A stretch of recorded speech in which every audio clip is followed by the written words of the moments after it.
ECSI fans, you want to revolutionize your sports investing habits? Allow me to tell you about WagerWire. WagerWire is an app that helps you become a superior bettor by allowing you to sync all your sports books and track all your bets in one place. See your current action, your betting history, and stats. You could also sign up for sports books and collect bonus offers. Follow them at WagerWire on X, as it's the best account on the platform. Head to App Store or Play Store now and search WagerWire and download the app.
Good morning, sports fans from all around the globe. I am the host, Jeff Dawson, East Coast Sports Investors, and it's that time for some tea time wagers. Good friend and colleague, Mr. Brady Kannon, here to bring in the new year. Happy New Year to everyone.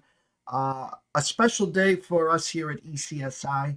This is our 10-year anniversary, January 1st, 2015. We began this journey well before PASPA. Throughout the word sports investors, and I got 18 months of trolls. Who are you as a sports investor? You're just gambling like everyone else. Well, now everyone's a sports investor. We're the 1% of the 1% here, guys. 10 years, a lot less here, a lot more gray hairs, but we're here. So I couldn't be more happy. And of course, to have the first show of the year with Brady. A shout out to our proud sponsors and partnerships. It's WagerWire. Head on over to Google Play. Download that app. It is free. 2025 will be epic, I promise you. Viva Tequila Seltzer, CT Bets, Austin, the team, family second to none. Go enjoy a Viva Tequila Seltzer where you have your adult beverages. And last but never least, Terry Smith, AtlantaSteaksAndSeafood.com. Head on over to Facebook. Follow him while you're there. Go to AtlantaSteaksAndSeafood.com. Steaks, chops, appetizers, you name it. January 1st, 2025. Start to eat healthy. He's got some amazing subscriptions there. Once a month, he'll send you a box that will make you look like Lou Ferrigno. If you guys don't know who he is, just Google him. Use the promo code STEAKS10. STEAKS10, get 10% off. So without further ado, the star of the show, Mr. Brady Kannon. Great stuff, Mr. Dawson. Hats off to you, all your sponsors. That was a great intro. Congratulations on 10 years. That's fantastic. And Happy New Year to you. And yes, thank you very much for the care package that you sent out just in time for Christmas. I think it was a 6-pack of Viva Tequila Seltzer, and the family certainly enjoyed that. My daughter's a big fan of tequila. I knew she'd love that, and I was excited to try it myself. So thank you very much for that. We enjoyed it. I don't think they sell it in Las Vegas, so I might be hitting you up for another shipment here pretty soon. Oh, we can take care of that. Definitely. We will promise you. We got to get our hands on the new lemon. We got you 5 of the 6 flavors. So we'll make sure in the next care package you get all 6. We're in Hawaii. Well, I wish I was in Hawaii. I know you wish you were. A couple weird things happening. Scotty Scheffler and Victor Hovland with some kind of crazy injuries to be put on the shelf here. I think Victor also left his swing coach. And if I remember correctly, Max Homa walking around without a sponsor or maybe a new bag. So bring us up to date before we dig into the Sentry on what's going on in the PGA.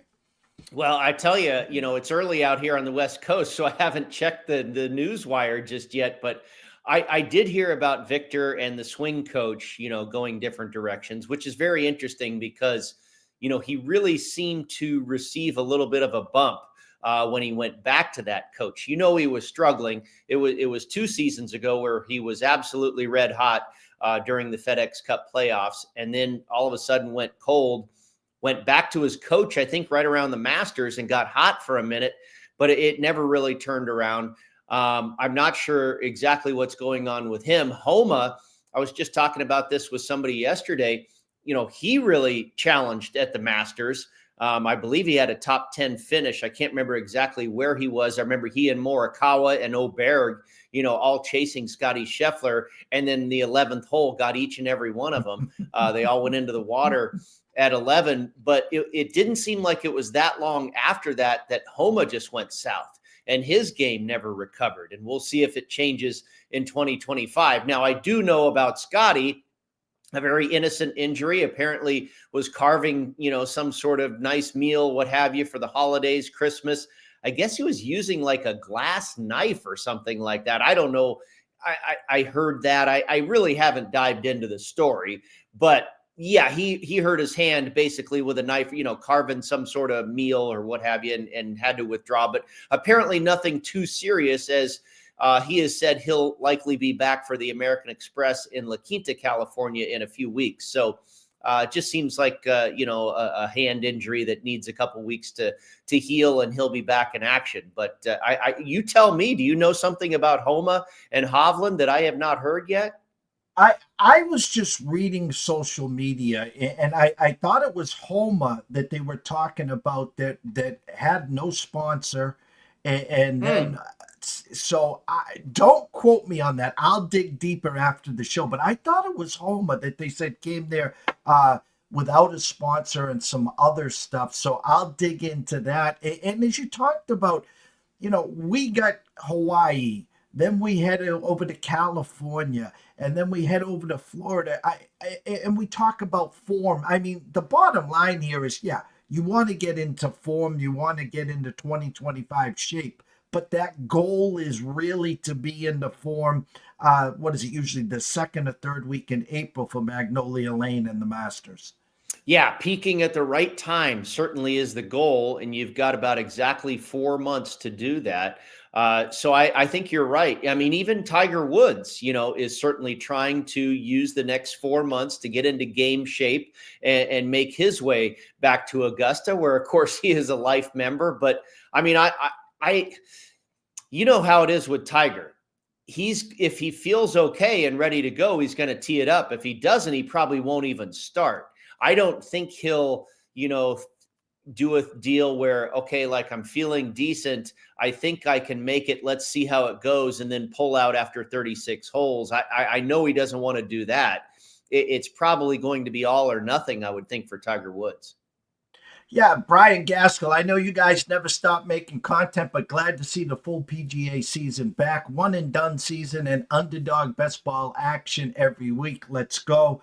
Talking about Tiger, geez, we know his one tournament that if he only had one would be the Masters. And we see him, it's almost now push everything in to make the cut. Then we see the wear and tear. And on TV, that looks like the easiest course to walk. And you talk to anyone that's been there, it's one of the hardest courses to play.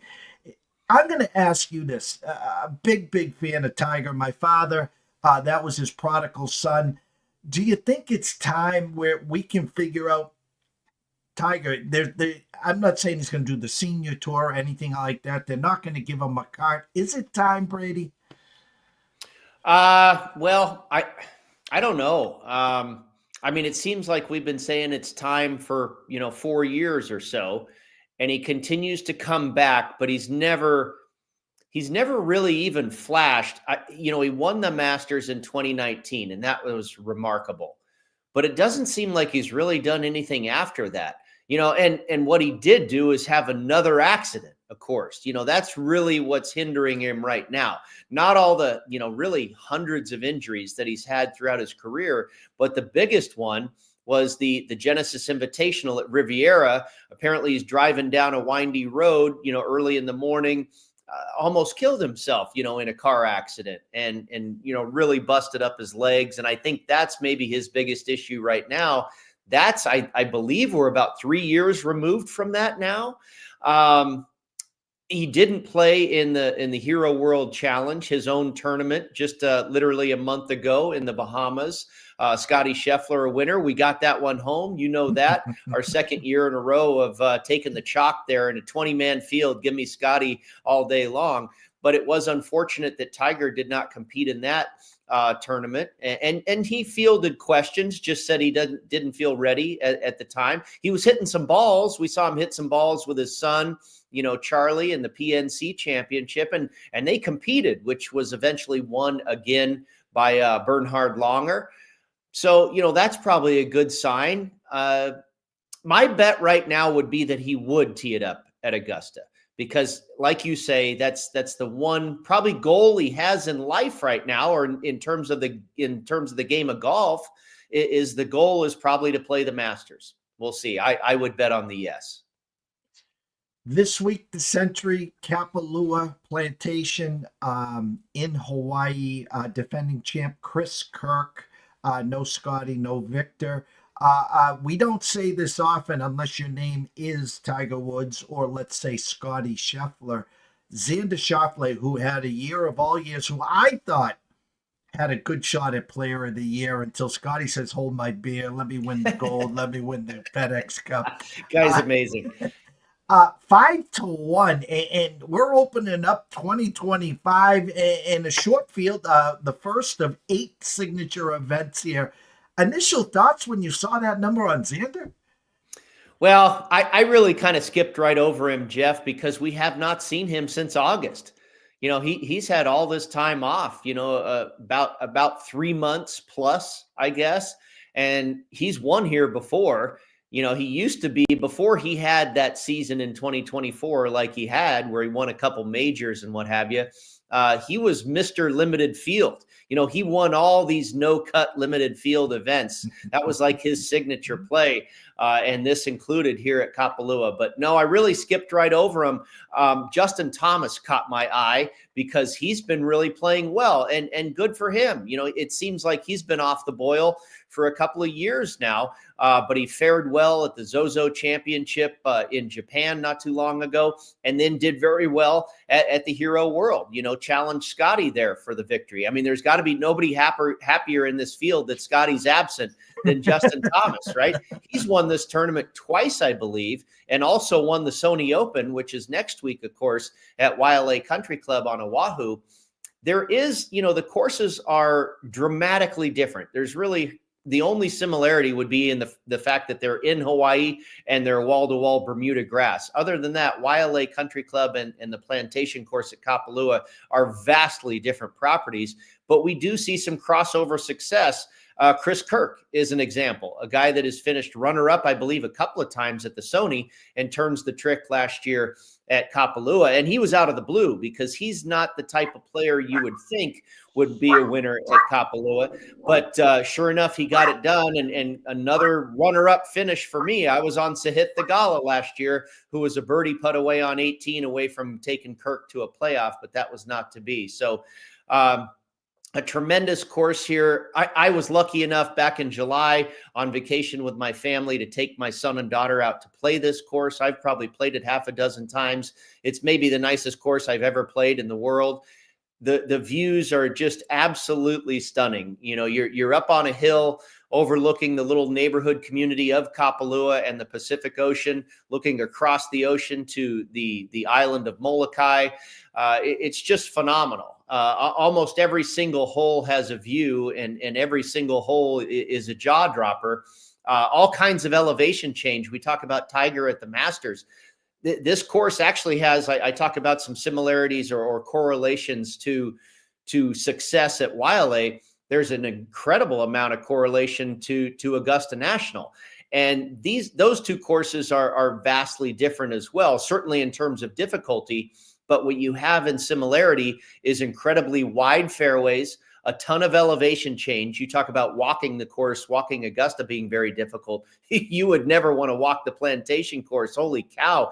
There actually is a stretch at the Plantation course where they have to transfer these players by cart. I want to say it's between the 5th and 6th hole. It's almost a mile walk, it seems, where they have to take these guys via golf cart. But so there's those similarities in the topography, and then also massively big greens. So we do see, Cameron Smith won here in 2022, has had great success at the Masters. John Rahm's won them both. Patrick Reed has won them both. Jordan Spieth has won them both. Dustin Johnson has won them both. Xander Schauffele has had great success at both, including a win.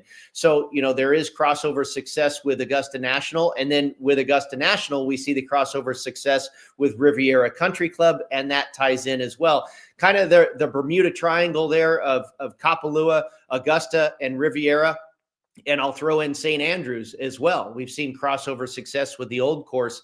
Cam Smith won at Kapalua in 2022, also won the British Open at St. Andrews in 2022. So those are the courses I used as corollaries this week, and kind of fun courses to dissect. It's one of the strongest connections I think you'll see all season on tour. Just look at the guys that have won at those 4 courses, and all the same names pop up. Well, we got I had the scroller going the whole time with some updated odds. Again, I brought up Xander, and just reading from a market, I too would be on the same. If Xander beats me, Xander beats me. There looks like a couple traps out there. I won't verbally say them out loud. There looks like some good hidden value in a few of these. But again, first tournament in 2025. I'm going to give you the tee box and tell me what your eyes see. Yeah, absolutely. I've had good success, knock on wood, at this tournament in the past. I think I had Cam Smith for a winner, a winner in 2022. Followed that up with, I believe it was Colin Morikawa in 2023, who was oh so close. It seems like everybody was on Morikawa. I think he had as high as a 9-shot lead on Sunday, and let it slip away, and John Rahm caught him there, and then had Thigala for another second place finish last year. But I think it has to do with the fact that I've played this course many times and know it very well. Big hitters, tend to have success here. It's a long course. It's very unique, nearly 7,600 yards, and it's a par 73. Which we do not see anywhere else on tour. There's 5 par 5s. So you got to be good on the par 5s. You don't have to be long, but I think it helps. Strokes gained approach, that's always key. I talk about the big greens. You need to be able to avoid 3-putting. The greens are so big, you can end up 60, 70 feet away from the cup, and you've got to get down in 2 and avoid that 3-putt. So that's a stat I looked at. Hole proximity is very weird. It's not hard to hit the greens in regulation, but you've got to get that ball close to the hole because these greens are so big. And most of your approach shots are going to come from like 100 yards and in. And then also a lot of your approach shots are going to come from like 200 yards plus. So, it's a long track. So you're either going to have long shots in, or you're going to be playing a short par 4 where you've got a little chip shot in. It's kind of that type of dynamic here at this golf course. So I looked at both of those metrics, and then birdies. You got, the wind. If you look at the forecast here, the wind is the greatest defense for this golf course. It's supposed to blow on Thursday pretty good, 20, 25, maybe 30 mile an hour gusts, and that'll keep scores down. The rest of the time, it's that pretty standard island breeze in the neighborhood of 10 to 15 miles an hour, and these guys will eat this course up. We've seen winners get to 25, 26, 30 under par, so it looks like 3 out of the 4 days will be scoring days, and you're going to need a guy that can make a lot of birdies. Did Jeff Sherman release an under-over for the tournament? That's a greit call. Let me see if I can find it here. Give me just a minute. I'll do my best to bring that up quickly. I always like to check that because, it kind of gives you an indicator of what people are thinking. And Jeff is really good. He's arguably the best golf odds maker in the world. Let's see what we've got here. Winning score, 261.5. So 30.5 under par. Holy cow. Jeffy getting aggressive. I might take the under, meaning taking over 261.5, a higher score. Because of that first day of wind, I don't know if they'll get to 30, but if he set if I was to set the number, I might go 28.5 or 27.5. I think 30.5 just might be a little high. And I haven't checked the forecast today either. I checked it yesterday, and it looks like the first round Thursday is going to blow pretty good. But hey, if any one of my guys gets to 27, 28 under par, I'll take it right now. The stage is yours. Who are your recommendations for the Sentry? Okay, I started with my shortest shot, Hideki Matsuyama, at 22-1. Back in August, you recall we landed on him correctly at the FedEx St. Jude Championship in Memphis, another course that is wall-to-wall Bermuda grass, and a win under his belt not too long ago. So that tells me the form is probably still okay. He's a past winner at the Sony Open, played well the week after Kapalua. Also a former Masters champion. And oh, by the way, last year he just won the Genesis Invitational at Riviera. So, he checks all those boxes. He is especially good from 100 yards in. If you look at the last 24 rounds in this field, he ranks second in scrambling. We know his putter goes hot and cold. It's typically best on Bermuda grass, which we have here, but his scrambling has always been one of the best in the world, and you're going to need that this week as well. It's been a little while, but he's finished top 4 here twice and also runner-up. He was 58th out of 59 players here last year, and maybe that's giving us a little bit of value on him. But with what he's done recently, it wasn't too long ago that he won the Masters, won at Riviera last year, won in Memphis just a couple months ago. So, he should be a great fit for this golf course, and it seems like the form is pretty decent right now as well. So he was the shortest shot I tried. Ben On, Byung Hoon On at 35-1. Finished 4th here last year, and then followed that up with a runner-up finish, lost in a playoff at the Sony Open. Also continued the good play in 2024 with a 16th place finish at the Masters and a 16th place finish at Riviera. So he seems to play well on all of these tracks. He's a big hitter, second in this field for driving distance. So he won't have a problem with length here. If the putter can get hot for Benny On, he's going to be right there again with another top 5 finish, in my opinion. And by the way, Jeff, all these guys, you know how it is. Typically, when we go through this week in and week out, all these guys that I play for an outright victory, I also play them for a top 20 finish. Now, this week, I just basically trimmed it down according to the size of the field. Normally, we have 120 to 150 players in the field. This week, we've only got 60. So rather than playing these guys for an outright and a top 20, I played them for an outright and a top 10. Hideki Matsuyama, I got it plus 150 for a top 10. Benny On was plus 225, I believe, for a top 10 finish. Then I went to JT Poston at 45-1. Really good on Bermuda grass, lives, or I'm not sure if he lives there, but practices, I think he does live there, in Sea Island, Georgia, where they play the RSM Classic. A lot of tour professionals practice or live in that area. That, of course, is Bermuda grass. He's a birdie fest magician, one of the best putters in the world. And like Matsuyama, comes in off of a recent win, JT Poston, right here in mid-October in Las Vegas at TPC Summerlin. And also had a great finish here last year, finished 5th at Kapalua, and then followed that up with a 6th place finish at the Sony the following week. So I like a lot of the things that he does and makes sense here at this golf course. Over the last 24 rounds, he is top 25 in this field for birdies or better gained, scrambling, and hole proximity from 75 to 125 yards out. So,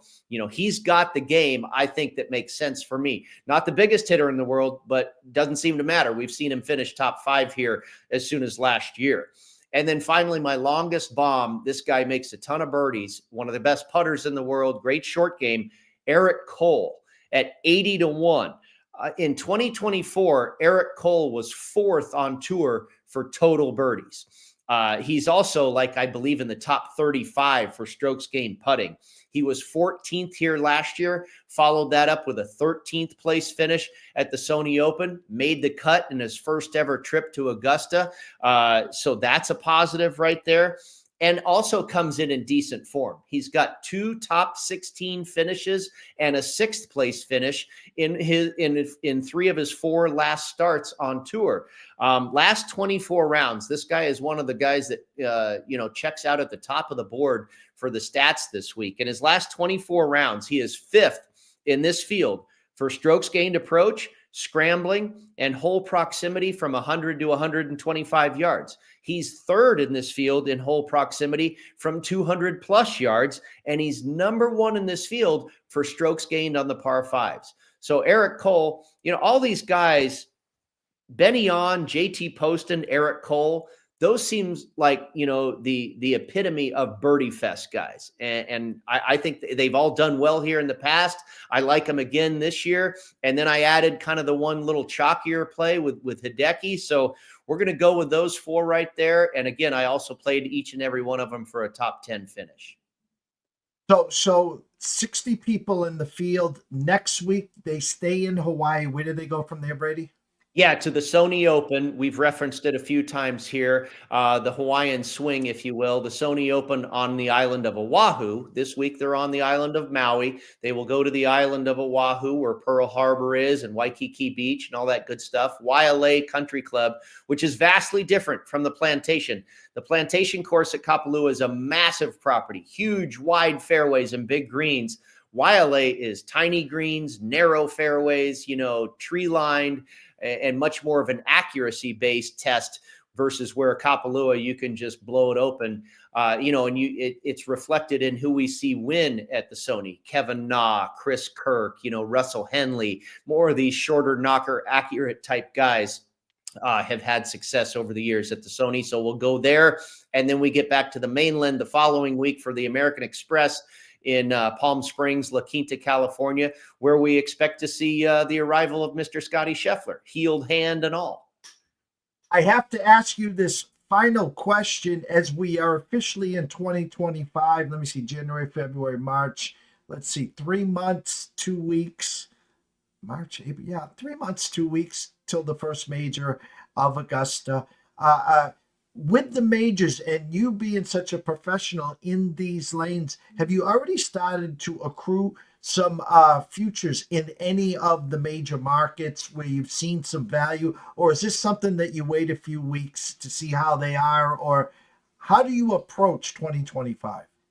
Yeah, the same way really that I approach every year prior to 2025. And a couple answers to your question there. First of all, I typically use these first 3 weeks, Kapalua, the Sony, and the American Express, as kind of my preseason. Okay, who's looking good? Who's coming out of the gates hot? Who's all of a sudden gotten cold? I kind of like to observe those first 3 weeks and then dive in head first when we get to Torrey Pines in La Jolla. That's where I kind of go all in with the top 20s and the outrights and the head-to-head matchups and all that good stuff. The other part of your question is I've been looking at these Masters futures at least half a dozen times over the summer and into the fall, and nothing has really caught my eye just yet. You know how the Masters is. It's a pretty chalky tournament. And sometimes you see a guy that's, so-and-so's 150 to 1. Yeah, give me a piece of that or whatever. But most of the big names that I'm looking at, no one seems to be shorter than about 30 to 1. So I haven't gotten involved yet. And at this point, I might just wait. Now Riviera, as we've talked about, and Kapalua I remember in 2022 when Cam Smith won here, I immediately bet him to win the Masters at like 40 to 1. And that turned out to be a great price. And he was right there in the final pairing against guess who? Mr. Scotty Scheffler. I had him too. Yeah, and Scotty got him. But that's something to keep in mind here. Kapalua is a good indicator for Augusta, and so is Riviera in February when we get to the Genesis Invitational. So I might use that data, if you will, to possibly make my first Masters bet, but nothing yet. And you know what? I cheated a little bit this year. I did go ahead and dive in head first already. And I can't promise that I'll do it next week at the Sony. But I mentioned the outrights and the top tens. I also played 3 head-to-head matchups, and that is Tony Finau. Should be able to find him around plus 110, plus 115 over Victor Hovland. So I found it very interesting what you had to say about Hovland. Finau, of course, coming off of injury. He missed a couple of tournaments at the end of the fall, missed Tiger's Hero World Challenge, but the fact that he's here tells me he's ready to go and healthy again. Benny on at basically even money over Russell Henley, and then Eric Cole again at basically even money over Denny McCarthy. Played those 3 full tournament head-to-head matchups. So we're off and running with a full slate of action in 2025, Jeff. And you had talked about the 11th hole at the Masters, and we were talking about form. And I cannot get this out of my head. Is there was a gentleman right there on the leaderboard that was in the worst form. That was Morikawa, and he was sitting right there with Oberg and Scheffler, and we know Oberg and Morikawa both put it in the drink there. So I'm almost like trying to hit my hand because I want to jump to the window on Morikawa already, just because in case he does get into early form, I think you could see a little chinks out of that price come, April. Absolutely. Yeah, no, as far as a Masters bet, I wouldn't shy away from it. He's had tremendous success at Augusta National. He's also had tremendous success. No coincidence. We've talked about the connection. He's also had tremendous success here at Kapalua. And it's not just that near miss that we had a couple of years ago. You look at his record here. I think he's got like a handful of top 7 finishes at this golf course. I didn't land on him this year. I loved him in 2023. It just felt like the timing was perfect. I think he had come off of a win at the Zozo in Japan, and the game was hot. And it looked like he was going to cruise to victory. And then all of a sudden he did it. It was one of the biggest collapses you've ever seen. And you wonder if maybe he's still recovering from that because he did not rebound too well last year. But he changed his routine this year. If you look at his normal schedule of play, it was different this year. He didn't play nearly as much. We haven't seen him, I don't think, since the Zozo. So I didn't really know what to do if his form is right or not at this point. Now, again, everybody's goal is to have their form peaking in early April. So, yeah, I don't mind betting him now there. I just didn't bet him here this week. Scroller at Las Vegas Golfer, obviously on X, Golf Bet PGA Tour. You have a show to go to in 23 minutes. So as we always end here, Brady, tell everyone, A, where they can find all your work, and B, your schedule for the Sports Grid. Yeah, everything we went over today, my article is now up at golf.com. You can check that out if you want maybe some finer details there in the writing. And then, yeah, I will be hosting on Sports Grid with our mutual friend from the Boston area, like you, Adam Kaufman. That coming up at the top of the hour. I have to check in 23 minutes, but we actually start at 10 a.m. Pacific, 1 p.m. Eastern, and we'll take you through the next 4 hours of college football and NFL previews, and we'll see if we can slide a little golf in there as well. We'll get Mr. Kaufman talking a little Hawaii. Who doesn't want to talk the warm winds of Hawaii right now this time of year? I always love to turn on the TV starting tomorrow. It's a little chilly out here everywhere, really, across the country, except for gorgeous Kapalua. It's always inspiring to see them tee off there at the Plantation Course in January. Brady, always a pleasure. Couldn't ask for a better person to be side by side on our first show of 2025, our 10-year anniversary. Tell Adam and everyone at Sports Grid we said hello. Have a great, great day, and we'll catch up soon. Thank you, my friend. Great way to kick off the new year, being here with you, and have yourself a wonderful day. I know we'll talk next week, and we'll make it a great 2025. Thank you so much. Brady Kannon, go follow him at Las Vegas Golfer. Get ready at 1 p.m. Eastern on the Sports Grid. Him and Adam Kaufman do an amazing, amazing job. Maybe I'll catch up with them on Saturday, my usual evening post over there. We're going to go to a quick commercial break. When we come back, we're going to wrap it up. Stay tuned.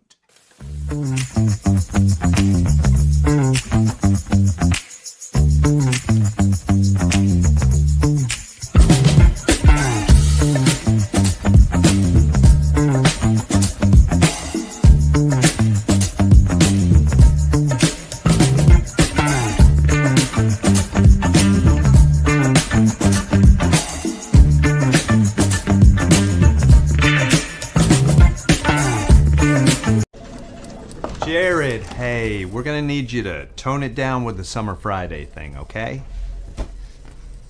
What are you talking about? Well, for one, it's not summer anymore. Oh, really? Coconut. Also, who is this? I'm the caddy. Oh, he's my intern. Sorry, intern. I'm his intern. Yeah, he's doing a great job. No golfing in the office, okay? Summer Fridays are over. You can keep the Hawaiian shirt, but the rest of this stuff, all right? Are you grilling? Oh, yeah. Did you want a burger or a hot dog? No, grilling in the office. That's a good point. We should take this outside. No, that don't. You put that right back down. Yo, it's all in the hips. Oh, dude, come on, we gotta go. Let's go. ECSI fans, you want to revolutionize your sports investing habits? Allow me to tell you about WagerWire. WagerWire is an app that helps you become a superior bettor by allowing you to sync all your sports books and track all your bets in one place. See your current action, your betting history, and stats. You could also sign up for sports books and collect bonus offers. Follow them at WagerWire on X, as it's the best account on the platform. Head to App Store or Play Store now and search WagerWire and download the app. Oh, I'm smiling ear to ear. I just absolutely love to talk golf. It just, I don't know, something about it. There's some great content out on the social media. There's some great people to follow, and we're blessed and honored to have Brady Kannon here, the start of our third year of week-to-week coverage of the PGA. What we decided last year is, why stop at the end of the regular tour? Why not bring on the fall tour, talk some football as well? And we've had a great crossover between him and I and Sports Grid, and a lot of our guests have had the same success. So shout out to Brady Kannon. Go follow him at Las Vegas Golfer there. 2:30 Eastern, give or take, live from the Rose Bowl. Myself, Travis Geiger, Calvin, who's holding a huge 2 tickets now, needs Ohio State to win it all. And he's collecting some big bucks. So WagerWire community, get ready for that one, live from the, I think the tailgate of the actual Rose Bowl game will be there. And around 3:30, 4 o'clock, myself and Riley Magnuson will be back for the closing bell. A little re-entry, what's today, Wednesday? We'll talk about the games going on and what to expect, of course, with the big 3 games today. One about to kick off in about 45 minutes there. And I will be a guest right around 9 o'clock on the Sports Grid as well. I don't know who's hosting. I just talked to the producer yesterday, so I'll be on tonight and tomorrow at 9 p.m. And ECSI VIPs, we closed out 2024 on a massive heater. We closed out 47, 16, and 1 in our last 64 games. We broke Da Vinci's Code on team totals in college basketball, and we have a great system that's working in first period overs in the NHL, and we're still sticking with our team totals in the NHL and all the other sports as well. As you heard, if you were here at the start of the show, this is the start of our 10th year anniversary of public service. We like to educate. We believe in the marathon approach, and I know we get a lot of people watching, listening, asking questions. And I'll be blunt. I know a lot of people come in here and a lot of other shows looking for the freebies. I get that. It's fun. I'm not here to chastise that. I know to go here at this time, here to this time, but there's so much more to our service and our success. And whether it's props, whether it's the futures market, we were 4-0 in the majors in the PGA last year. Runs like this, we go back to 2017 conference championship in March Madness, 30-2. A run that will never be duplicated. So if you're in this as a business, if you're in this to invest, if you're in this to be able to build that bankroll, and you're looking for a trusted service, there's nowhere else to look than us. And I'm not saying there's not a lot of other good guys there as well. If you haven't, go over to Google and search sports investors. You'll see ECSI, me right here. The number one ranked sports investment firm in the whole wide world. Google first page. Proud. We want to hold on to that. So my point is this: is send me a DM at EC Sports Invest. Send me an email to East Coast Sports Investors at gmail.com. I'm a giver, not a receiver. If you go to our website at eastcoastsportsinvestors.com, top right is plans and pricing. You'll see two prices there. $375 a month retail. That's been there since January 1st, 2015. I'm not moving that price. That's just the standard rate for the retail pricing. We now have a welcome to the ECSI family. $99 a month, $3 a day. I call it your own gym membership. You'll get a text sent to you to your cell phone with our plays and our breakdowns, and you'll also get an email there. If you're looking for maybe blocks, 3 months, 6 months, or even the full year, reach out to me. I can work with you, and I promise it will be beneficial for you, and I won't break you.